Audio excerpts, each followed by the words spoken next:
The mob's impossible high expectations for Taylor Swift. According to Jamie Sarkonak, Taylor Swift has performed admirably in her portrayal of the traditional celebrity. She is kind and giving, but she has often attempted to steer clear of politics and avoid controversy in her work. Although I'm not a die-hard fan, I can appreciate a creative poet who stays in their comfort zone. Swift has amassed a lot of support over the years, but unfortunately, the mob has turned on her. According to her fans, the 33-year-old made the error of dating a problematic man. For the uninitiated, it has been reported that Swift is dating the 1975's Matty Healy, a 34-year-old indie rock singer. Healy can be categorized as an edgelord, troll, clout chaser, or a rabble-rouser, depending on your generation. His irony and humor offend some members of the general public, which is to be expected from someone with his level of personal brand. Some Swift followers are finding it difficult to process the news. The music is excellent, on the one hand. A musician's reputation could be tarnished if they engage with another musician who has acted inappropriately due to the fact that the personal and the political are intertwined.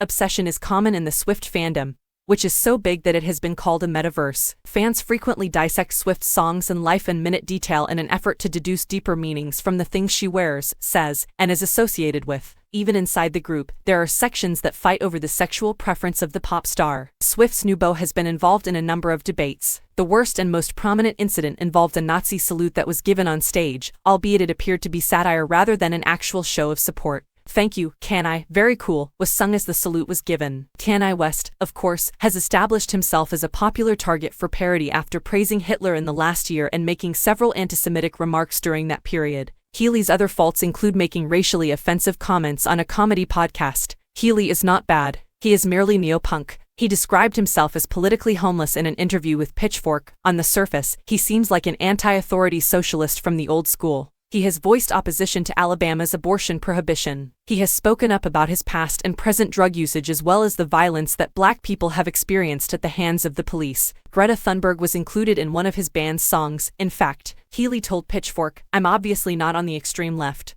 but I also think that the phrase centrist has been so overused that it's annoying. I guess I'm a conventional progressive who doubts wokeism's viability as a worldview or strategy to improve things. However, I don't want to support any side since then I won't be able to make jokes about them. I just want to laugh." If this were the year 2010, he would be regarded as a social justice icon.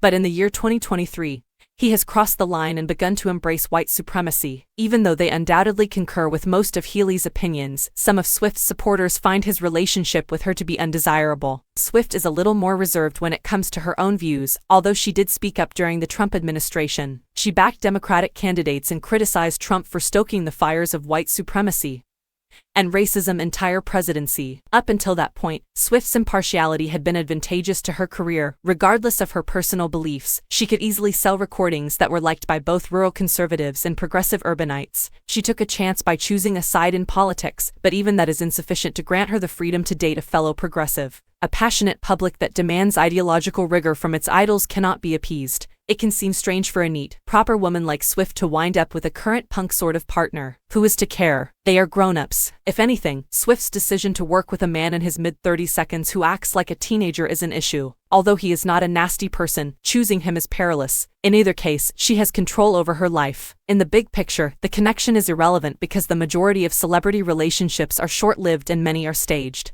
This specific relationship has already garnered more attention than it deserves, but because of this, it serves as a perfect illustration of how absolutely ridiculous the crowd can be and how its expectations can rise.